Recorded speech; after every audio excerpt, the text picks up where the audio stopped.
Every story has to start somewhere, so let's start at the beginning.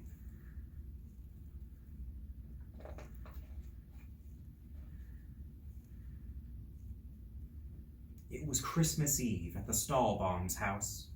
Marie and her little brother Fritz were listening at the ballroom door, waiting for the party to begin. Everyone was dancing when the last guest arrived.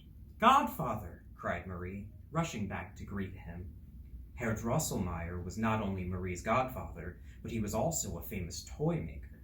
He could make toys that moved and clocks that called the hours as sweetly as a nightingale. Herr Drosselmeyer brought presents for the children. He gave Fritz a box of toy soldiers. For Marie, there were 2 dolls, Harlequin and Columbine, who danced with each other. "I have another present for you, Marie," said Herr Drosselmeyer, handing her a wooden nutcracker. "I want you to take good care of him." "Not fair," shouted Fritz. "She has 3 presents." He grabbed the nutcracker from Marie and tossed him in the air. The nutcracker crashed to the floor and broke his head. "So what?" jeered Fritz. "It was an ugly thing."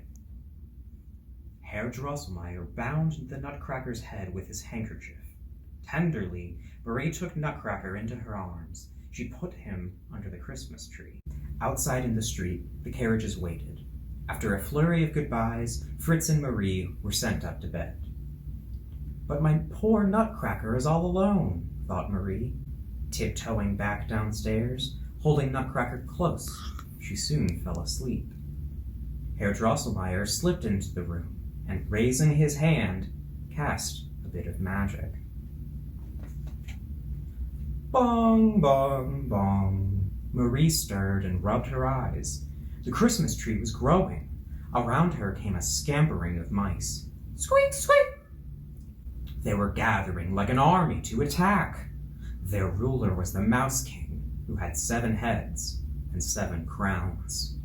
Marie held Nutcracker and ran as fast as she could.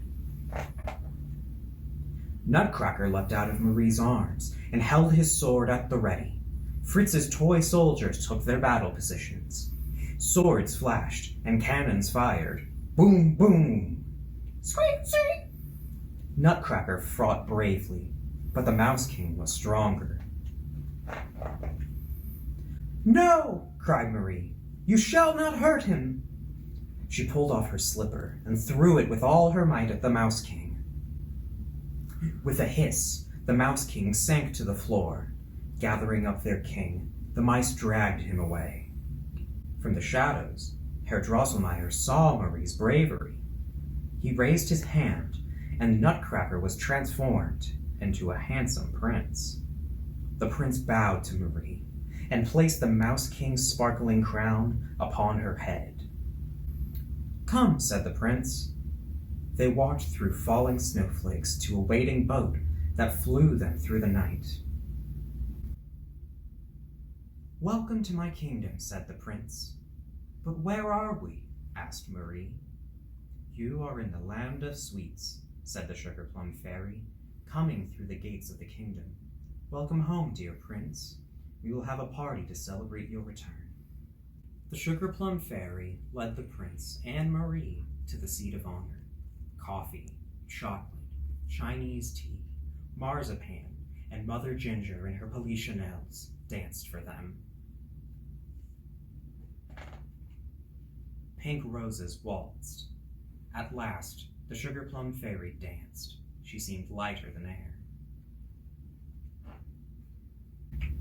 Too soon it was time to leave. As they flew homeward, Marie asked the prince, "Will I ever see you again?" The prince replied, "One day your courage and kind heart will be rewarded. Do not forget me." "What are you doing under the tree, Marie?" said her mother the next morning. "Wake up," said Herr Drosselmeyer. Marie opened her eyes and hugged her Nutcracker. She whispered, "If only you were alive." I would not care if Fritz said you were ugly. I would love you anyway." Herr Drosselmeyer raised his hand, and Nutcracker again became the Prince of Fairyland. The prince said to Marie, "The Mouse King imprisoned me under an evil spell. Because you love me no matter what I look like, his spell is broken. I have been returned to my true form." Years passed, and the prince and Marie became engaged.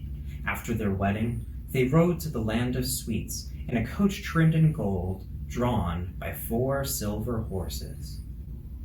To this day, there are those who say Marie is the queen of a wondrous fairyland that only those who believe can see. That ending just gets me every time. I hope you enjoyed this story. I know I did. May your winter be warm and wondrous, and I hope you have a happy holiday.